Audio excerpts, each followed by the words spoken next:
Well, hello, Fom. How are you doing tonight? I'm doing good, thank you. And how about you? I'm doing very good. So it's just you and me tonight because our other your classmates, either have something else to do or obviously are not showing up. So we'll just have a nice conversation about quiz Yeah, two between the two of us. First of all, the upcoming assignment is for a recruitment infographic. Okay. And yeah, I give you that information in the, um, example. in Blackboard. So what you'll do is, first of all, you want to pick a template from, and I suggest one of three different areas. You can use PowerPoint, you can use Note GPT, or you can use Venngage. Those last two, if you went and put that into a Google search, it will pop up, and from there you pick a template. Okay, they have lots of different templates for the Mm. creation of an infographic. Okay, Can I use the Canva?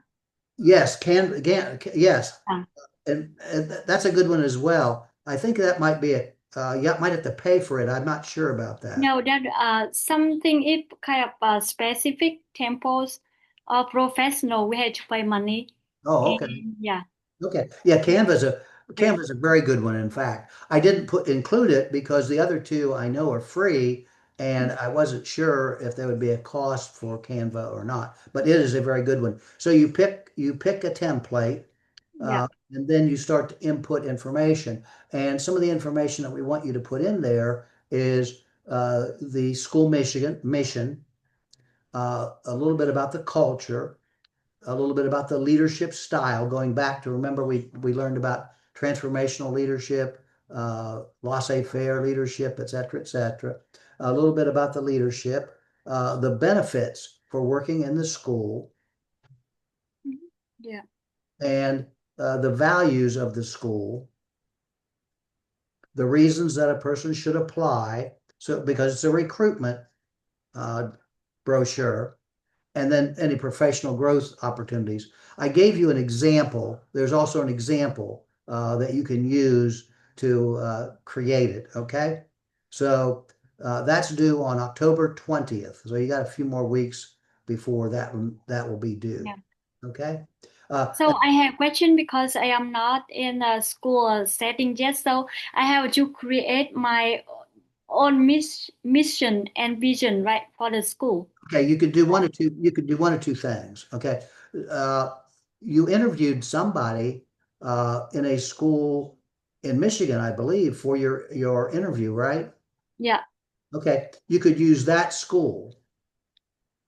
So if you went on that, so if you went on that school's website, you could find their mission, and then you could make up some of the other, and you could, probably know a little bit about their culture, and you could make up the other information.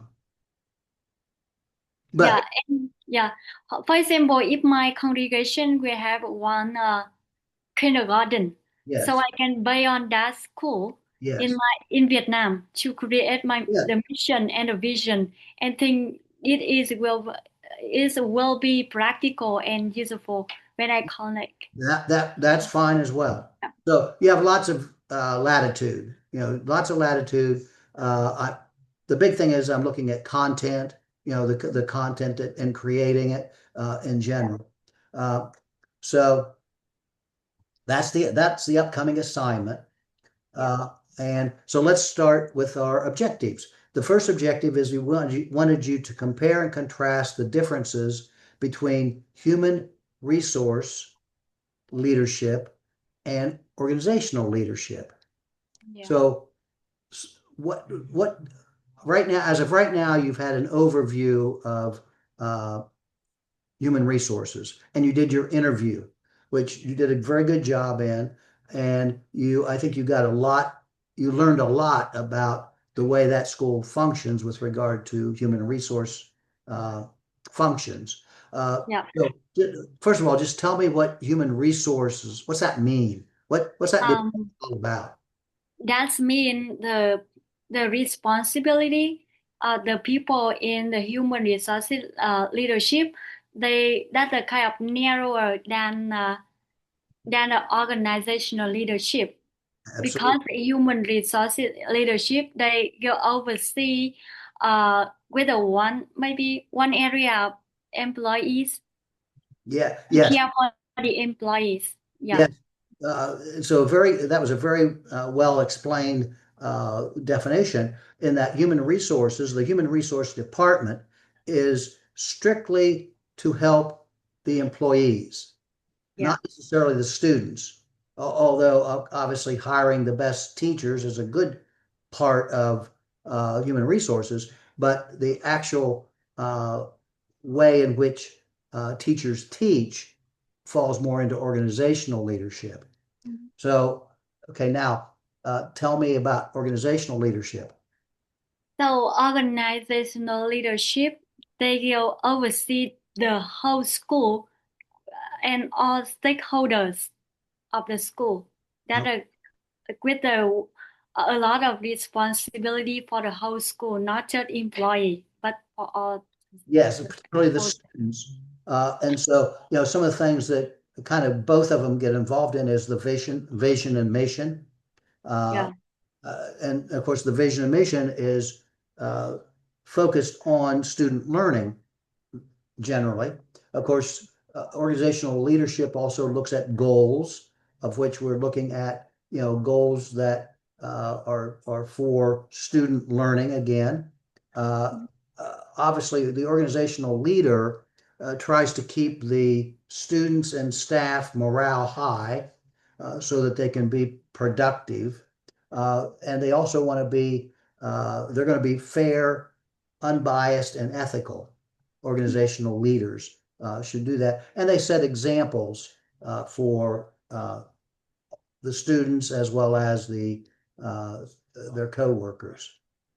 So I think you got a pretty good grasp of those two ideas. So now let's get into human resource, the functions of human resources. And there's lots of functions. You give me one function and I'll give you another function, and we'll go back and forth until we get all the functions covered. Okay? Give Um, me one function. the first thing about their professional development, Yes, professional development. that the school will design and give the staff opportunities to develop their skills in Yes. teaching and learning in order to serve the students. So I can't remember your specific paper that in your interview, but what who is responsible for professional development in Uh, that the principal, the principal? Uh, yeah, and the diocese. yeah, you did a Catholic school, didn't you? Yeah, I did Yes. a Catholic school, and she said the diocese, um, it, at the beginning of the school year, Yes. all the teacher, new teacher, that of the teacher already work, they will have 2 days of learning that the training at the diocese, and the principal also find or give the opportunities for their for her teachers to learn. Yeah, So yeah. you might find this interesting. So my very last uh, time that I facilitated or led professional development was for a Catholic school, and Oh, they were starting their school, and they wanted me to talk about using a variety of different teaching strategies, and so we did that. So I'll come back at you uh, and let you know that one another area that human resources gets involved in, and you learned a lot about it this week, is laws. They have to be aware of employment laws to make wow. sure that they are doing the right things for and not violating the law for their students. So they have to be aware of laws. back to you. It's your turn to give me another function. Wow. Today I had you pay you back a lot. So the third thing about fostering a positive school culture, Yeah. Yeah. that's the duty of the Yes. leadership team. Okay. And I would add to that, of course, a biggie is recruitment, selection, and hiring. Hiring staff. That right there is a big element of human resources, Oh. is hiring staff. Okay. Mm. Uh, just a couple of others, and then we'll move on. Of course, payroll falls Yeah, under human Carol. resources. Uh, Performance reviews definitely falls under human resources. Um, Progressive discipline, employee discipline, and employee non-renewal and termination. Uh, Mentoring and coaching, And onboarding and recruit. outboarding. So that's a pretty good review of those. And of course, what you have, oh, I didn't ask you this. Uh, so how how has the subject matter on Blackboard been, uh, how has that information been presented to you well? Are you able to understand what I'm trying to do with the activities I'm having you do in Blackboard, the videos and those things? Yeah, I think that's the materials you uploaded on the Blackboard. I think that support me or not because you make very clear. Yes. You can follow the direction. Right. So, uh, one of the things that you've already noted, I think, is that I really, uh, most of these lessons are only about an hour in length. Yes. And when you had me for the other class, it was a much longer session, I believe. So I decided this time that I was going to just collapse it and make sure that I hit the most important parts and not get into some of the extra things. So Yeah. I believe that what I can see or feel is that everybody kind of appreciates that. Uh, Yeah. and by the way, you're doing a good job as you always do with You your know, because the last class you already taught us about the e economics, right? In private and public school. school. And when I interview with the principals for the paper, Yes, so I got kind of I gained a better understanding about the budget and about how they manage the school, how the roles of the principal in each specific area. good, good. Yeah. I'm glad to hear that. That's my whole intent. My whole intent in this course is to give you an overview of human resources and Mhm. to give you the ideas of what that looks like, basically. Okay, so following along those lines, the area of how does human resource management impact student learning? What area, what areas do they impact student learning? For example, they predict the enrollment of students in school. If I'm not quite understanding that. I think one of the area for human resources that they can predict the student Oh, okay. To help to, for next year, so they can manage the kind of the stuff or the curriculum or something like that. yeah, okay. To how the student So, develop. back to the hiring. Hiring is extremely important. So the better individuals we hire, the better teachers we hire, the better the education is going to be. And in the meantime, kind of along with what you had talked about before, offering good professional development also improves student effectiveness. And human resource programs don't necessarily get too involved in, well, they do in teacher shortages.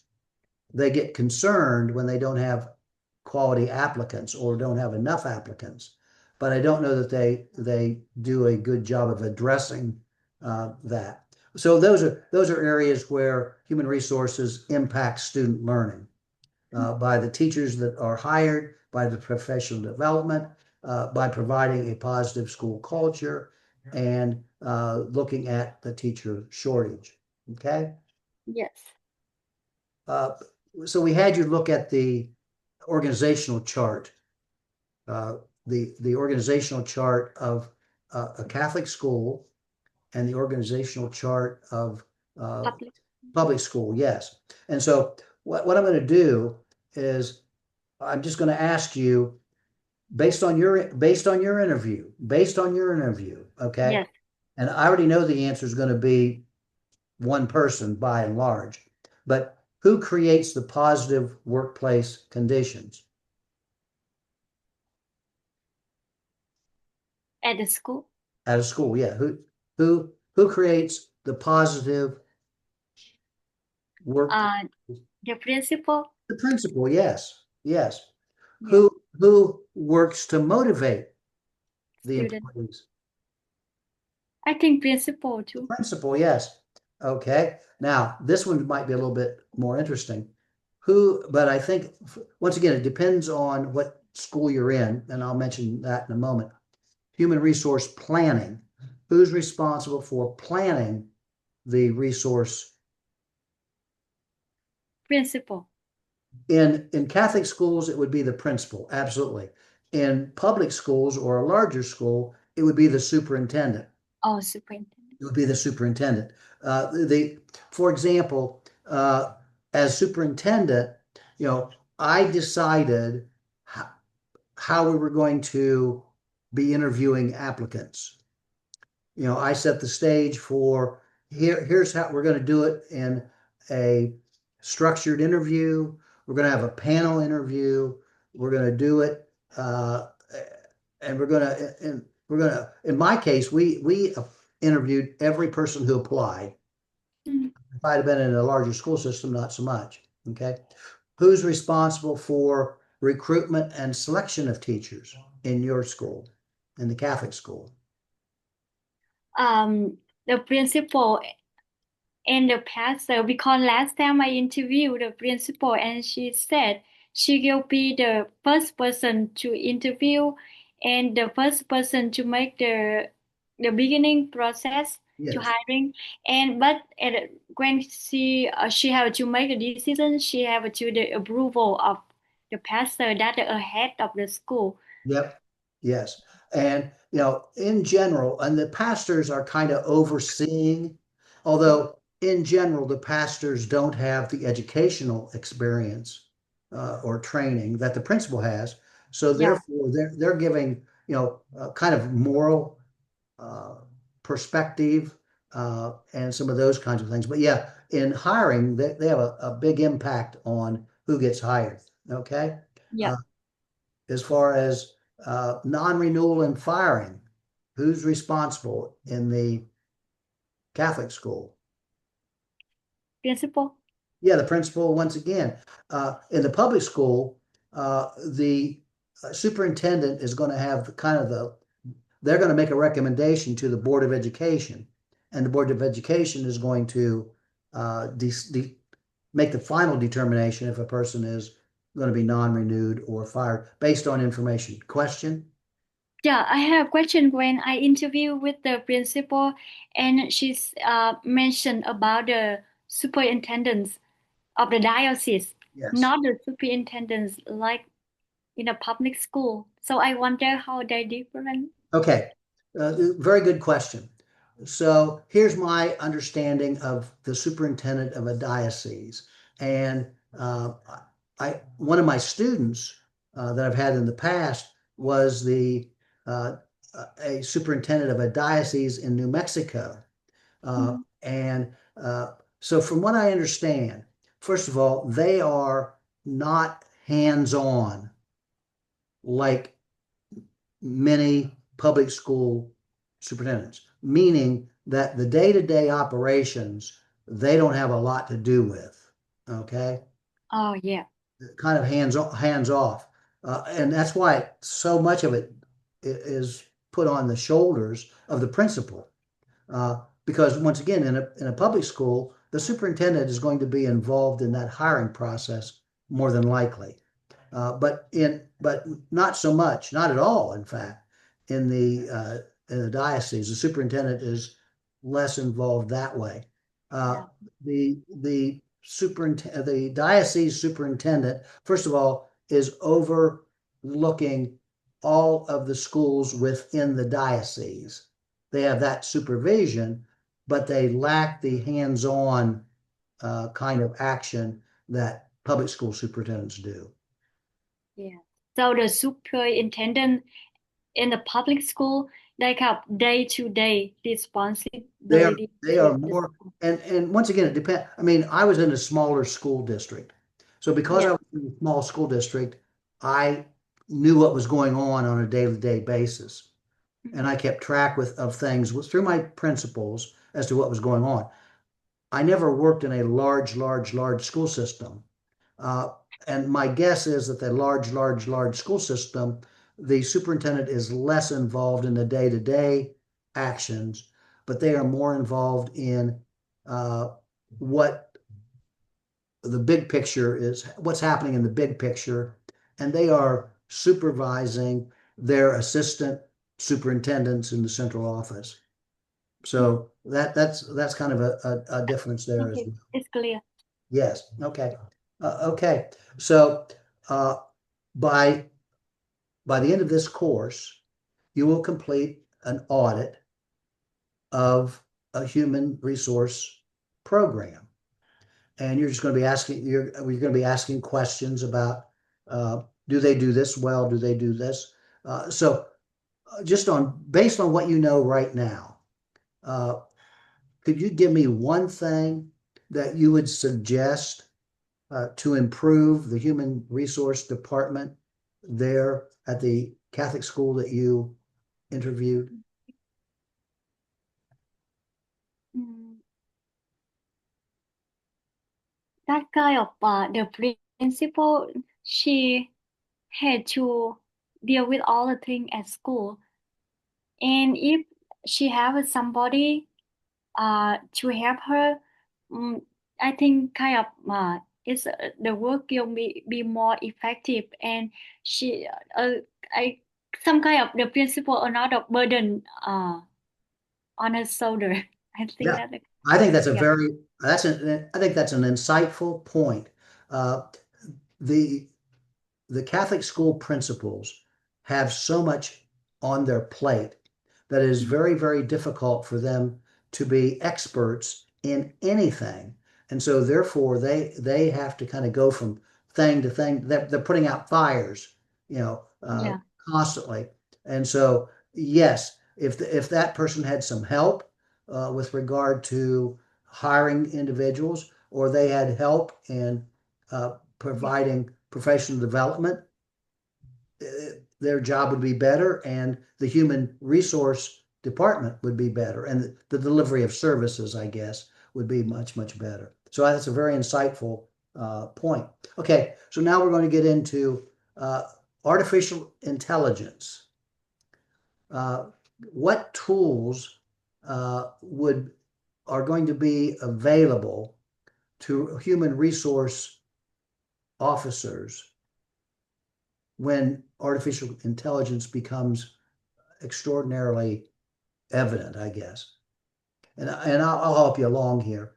I think there are two areas. The first area is in predicting workforce staffing. So, meaning that with artificial intelligence, you could put in the number of students that you have, what your staff, how big your staff has to be, and it would provide that type of information for you rather than you have to do it yourself. Also, with regard to student enrollment, predicting student enrollment. Now, you can do that. It's pretty easy to do that at a Catholic school. I mean, you look at the last 5 years of student enrollment and you see that, 200 students, we've had 200 students, 200 students, 200 students, or we've had 200 students, 190 students, 180 students, and we see a decline. well, we can predict. But if you're in a large school system, that is much more difficult. And so artificial intelligence solutions could really help. An area that is being examined right now well, there's two areas. The delivery of education, using artificial intelligence to deliver education, to support education, allows for students to be given specific assignments on their level. And that's futuristic. That's very futuristic, but very, very worthwhile. And they can also provide, let's say that a teacher is having difficulty managing a class. With artificial intelligence solutions, that person could be given scenarios where they could react to a student misbehaving in class or something like that. So artificial intelligence is the future, quite frankly, of many areas, education being one of them. And I just wanted to kind of get that out. Your last module, you'll get more into to those kinds of things. Okay. So now let's talk about planning, human resource planning. And what are the steps what would be the steps in human resource planning? So that the I can say any step Yeah. that the school make sure that the school have a right number of people educators with the right skills in the right place and at the right time. Yes. So, step one is where are we? How many students do we have? Where are Yeah, we right now? The second step is where want where, to be where are we going to go? Where are we going to go? And then the third, how how we will get there. how are we going to get there? Yep. So that's step one, is where are we? Step two is where do we want to go? Right. And step three is how do we get there? Good Yeah. job. Okay, let's talk about job descriptions. Okay, tell me the elements of a job description. Uh, so the job description does mean you have to write the roles of the roles and the responsibility of the organization. Yes, their duties and responsibilities. That's one thing. Okay, obviously the job title. Yeah, The job description would have a job title. Okay, mission and vision, right? okay. How about summary? Give you a summary description, a paragraph description. Uh, the qualifications, What's that? Yeah, the qualification. qualifications, absolutely. What do they have to have in order to have this job? And then the essential functions and what the terms of employment are, what the length of employment is.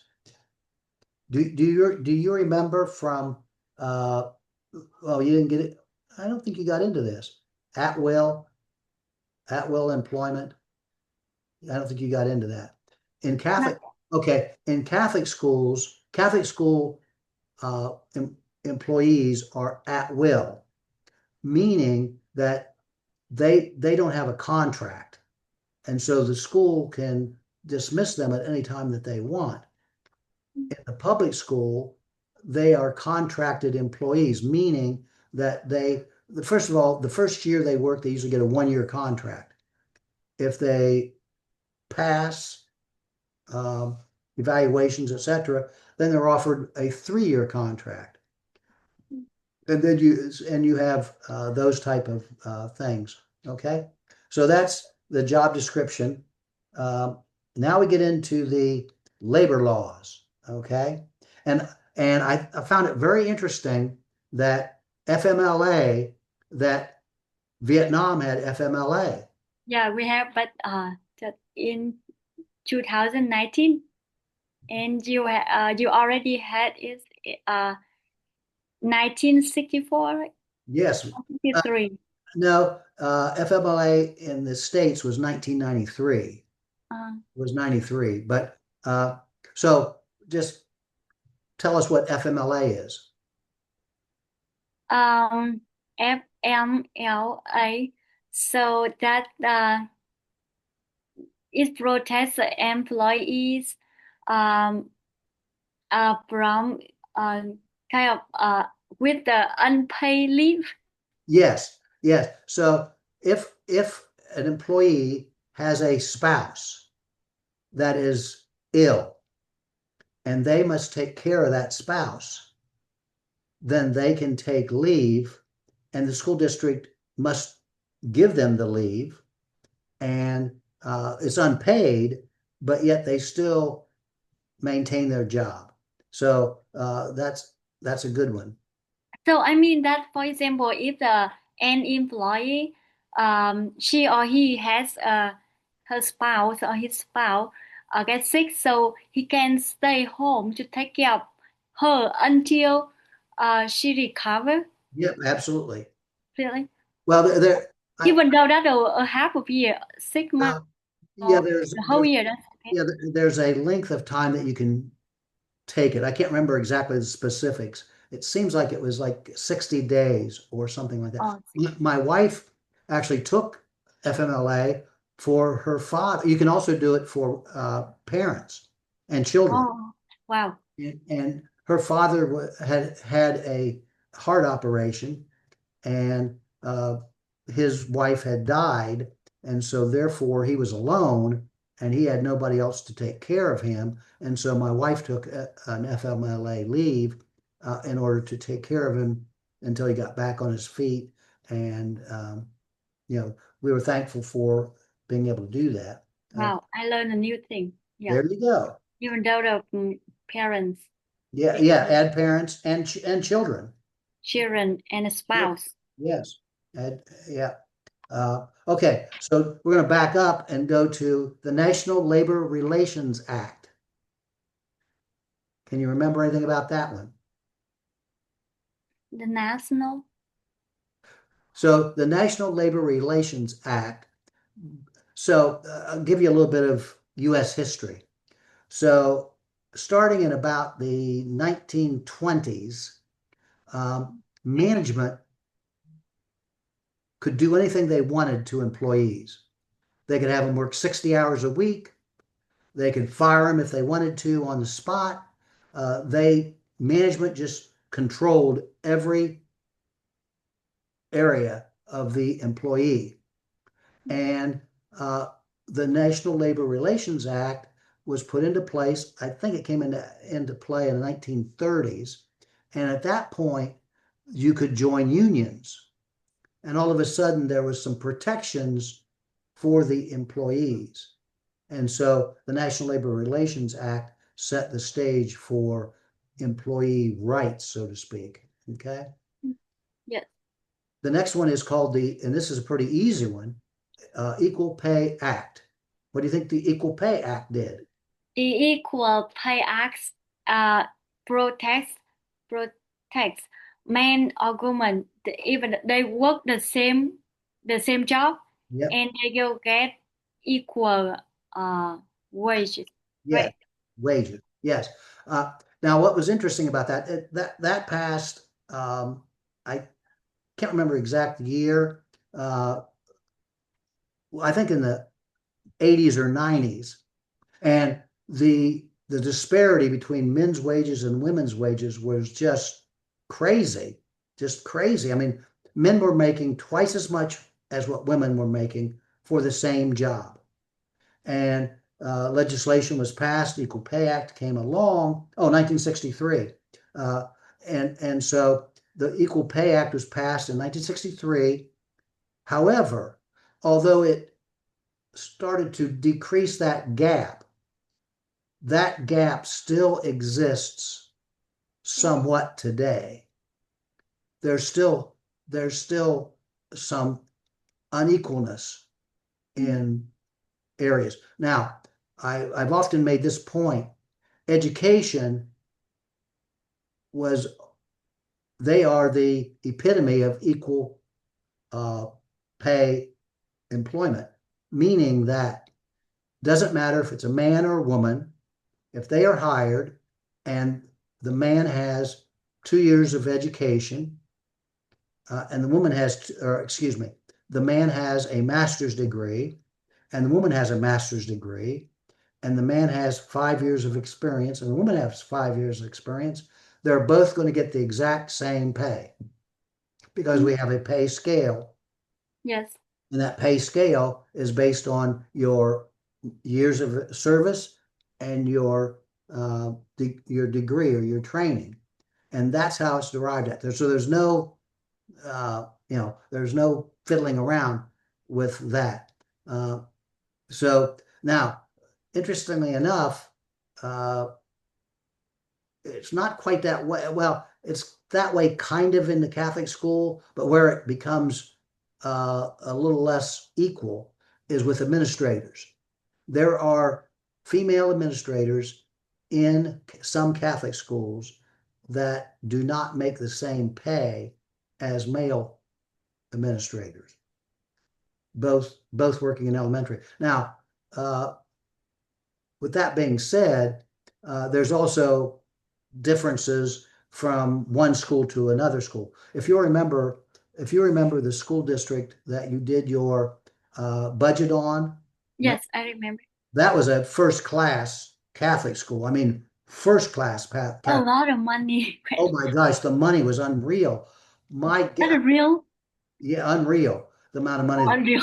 Yeah. I think that is real. My my Real. my my guess is that that school paid their administrators More than. as good as public schools, which is Mm. pretty that in itself is surprising because they had the money, as opposed to uh, a Catholic elementary school with 200 students in it. They don't have the money, therefore they're going to pay less. And it's kind of similar at public schools, but not as dramatic. Okay, enough of that, I guess. So I have a question Yes, relating to the salary. Um, so the school will depend on the degrees of the employee to pay the salary. For example, with the if the employee have a master degree, they give paid less than the employee with a doctorate yes, degree. yes, yes. And And if one person they had three master degree, the school will pay more. You'll pay the same with just the people have one doctorate degree. yeah, it's just one. You're either on the bachelor scale, the master scale, or the doctoral scale. You're in one of three scales. They don't depend on how many master degrees you are. You can have five master's degrees. It doesn't matter. Because one time I heard a person said he has three master degrees. That means she will get the money, the salary the same with the person that have one doctorate degree. And I disagree with him, but he still debate that even though he has three master degree, he Right. will get the salary the same with the person have one doctorate. That's right. Yes. Yep. The person has a doctorate generally is going to be making more money than a person with five master's degrees. Yes. Yeah, because you're only going to be put on the scale based on your one degree. Oh, they don't put on how many degrees you have, even Yeah. though 5 or 10 master degree, the same salary No. scale. So it's good Yeah. to only get one master's degree. Thank But you. Now I understand. it's not Yes. going to help you get any more. Okay. Yeah. The next one that we want to talk about is the Occupational Safety Health Act, also called OSHA. OSHA. That to provide a safe work environment to the Bingo. employees and prevent them from any injury. Yep, Injury. exactly. And so another thing that this act did is if an individual got hurt on the job, then this act was in place, and they would go to the hospital and they would be put on workers' compensation. So and so in manufacturing, there's a lot more danger in manufacturing. And when OSHA first came in 1970, it was primarily focused on manufacturing. And once again, back to trying to make a safer environment for employees. And it wasn't until about 2000, maybe 1995, when OSHA provisions bled into education. I was a superintendent, and the law became effective for schools, and I had to do various kinds of things. We had to make sure that our labs were safe. We had to make sure that we contained chemicals that were perhaps toxic. We had to, of course, provide training. We had to provide training for staff to make, the one thing that people don't know, the one thing that I learned going through that training and stuff myself is the biggest injury in schools are slips and falls. Individuals falling down, that's the biggest injury that takes place in schools. And so anyway, that had a big bearing on human resource departments. Okay, question?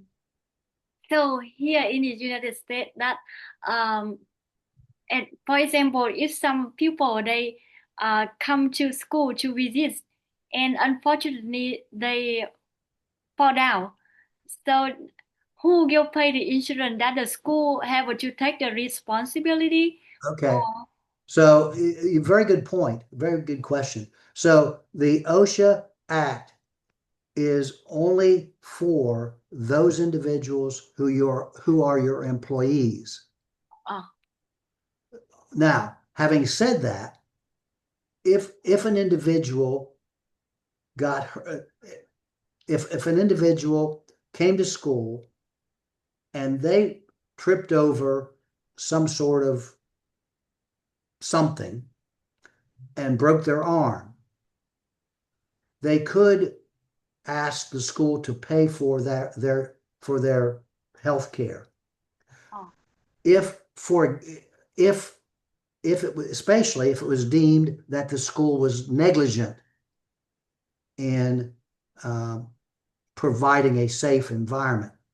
So I had this situation occur to me, just exactly what I'm talking about.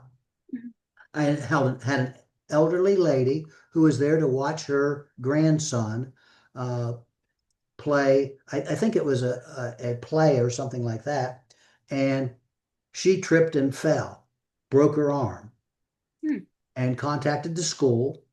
And we had a choice. Uh, Either we just said, forget it, no, we're not going to pay it, or yeah, we'll take responsibility for it.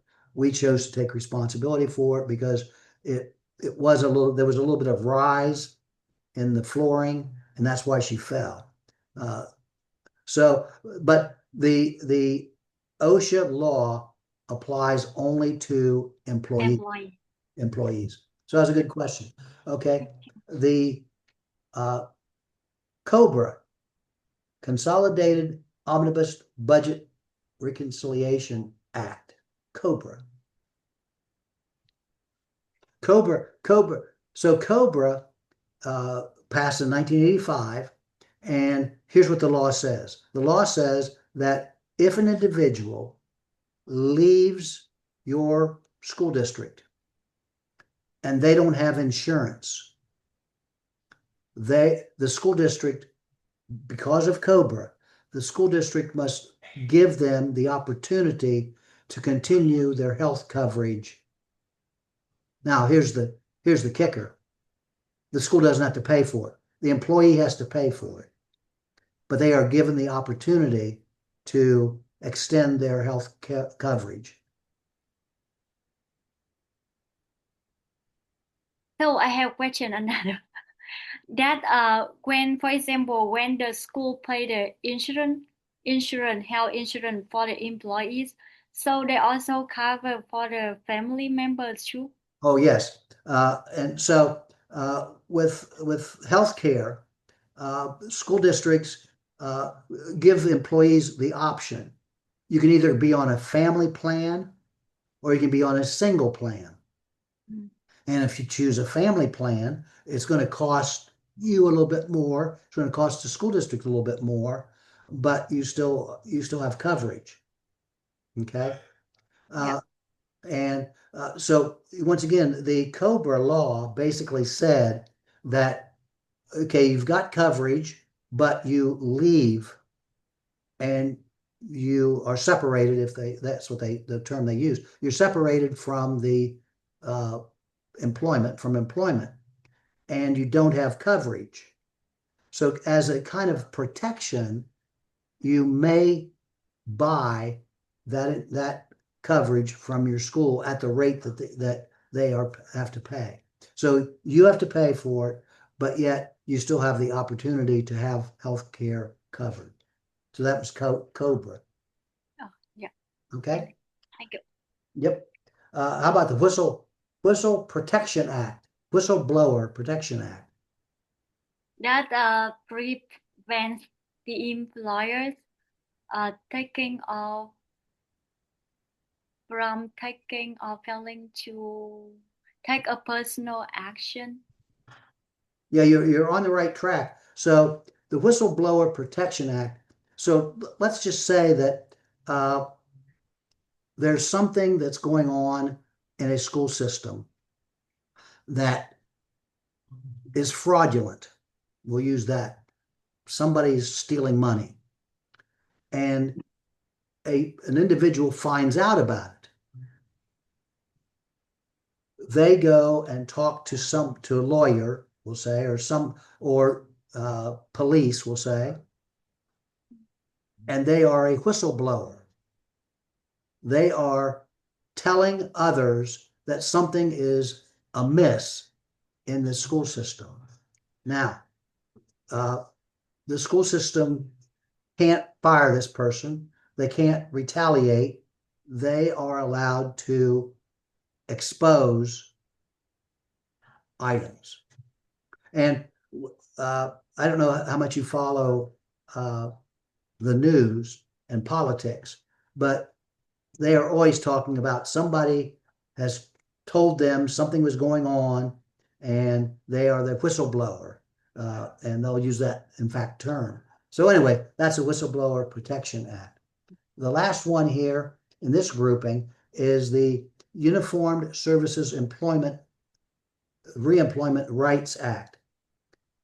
Uniformed services, that's the key word right there, uniformed services, Reemployment Rights Act.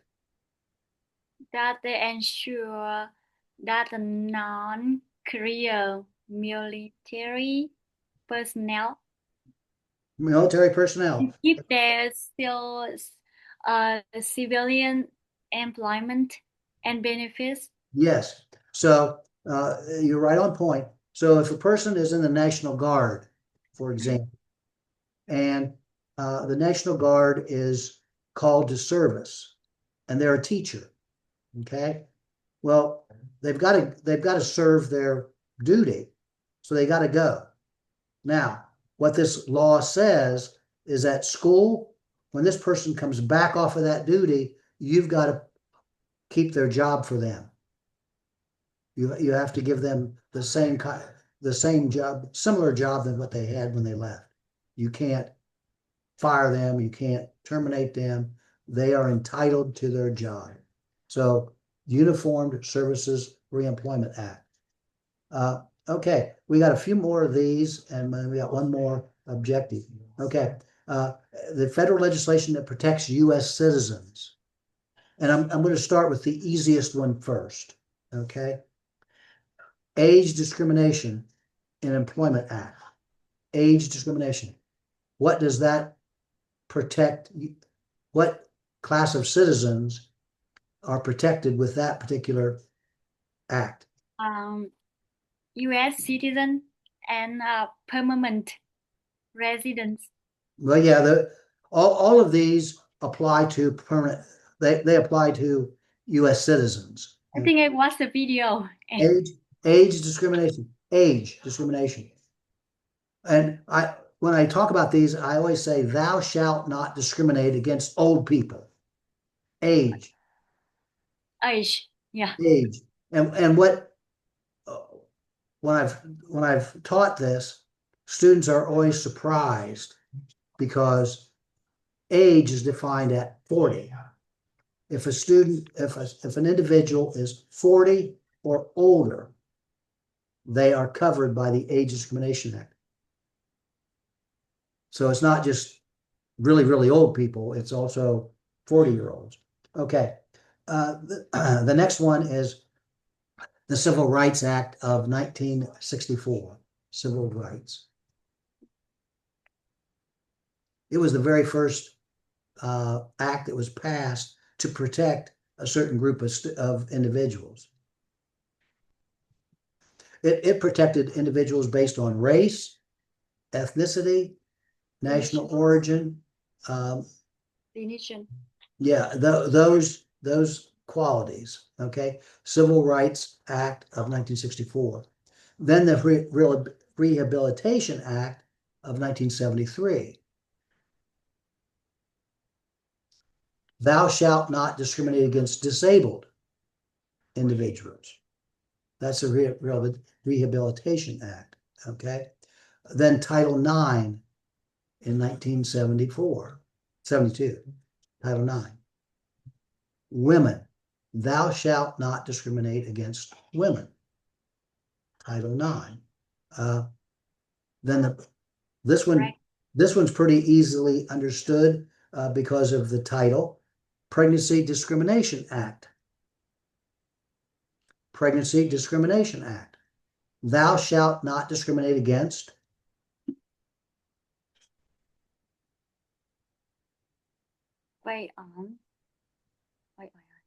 pregnant women.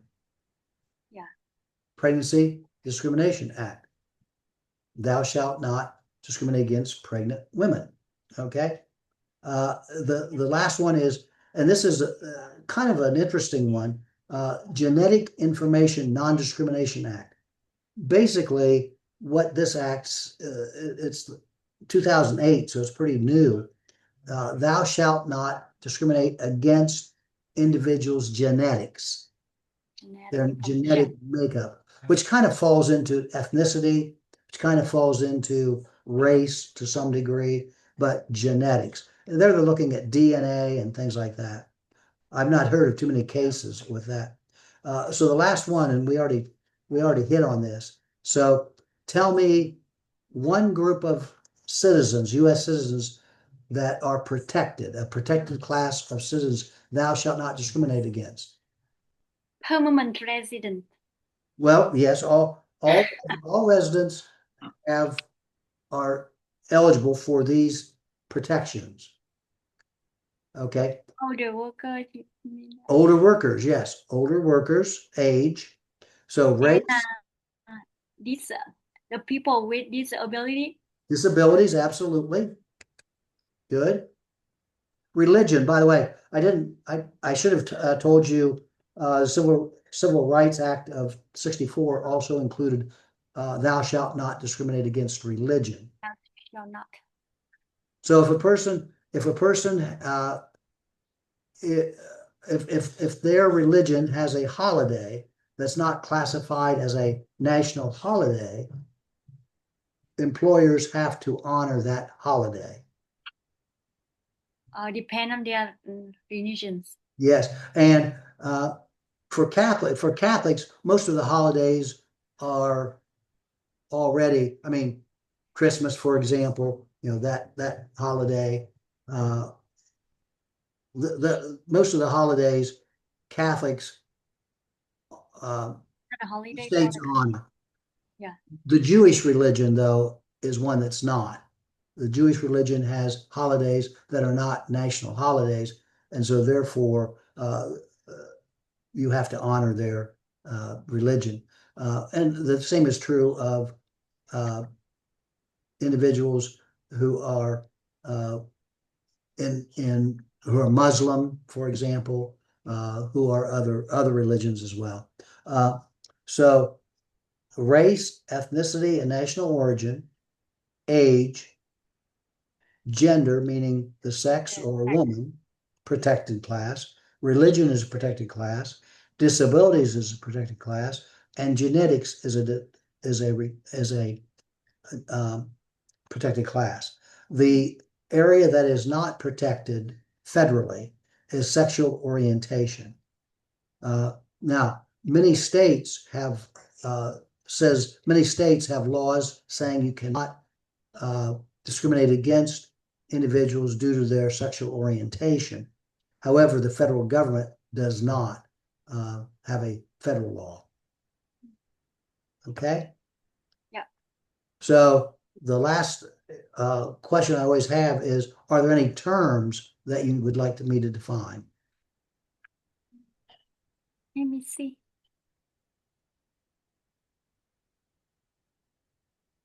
Are there any terms? You mean any term, right? I'm not. Can you explain about the older workers benefits Oh, the protection? older workers benefits. Okay. Yeah. Yeah, so that act passed in 1990, and basically it said that um, you cannot remove a benefit from an older worker if other workers have the benefit. Meaning this. So let's say life insurance. This is a good example. If an individual, I mean, if a company has life insurance for their employees, Mm-hmm. uh, but they don't want to give that benefit to older employees because they're old. They're gonna have to they will probably have to pay out on that one, and so therefore it says thou shalt not discriminate based on older workers' benefits or the benefits for older workers. Okay. Yeah. Thank you. I understood. Well, you got a one-on-one tutoring session, and you did quite well. Thank you. You're welcome. So with that, I'm going to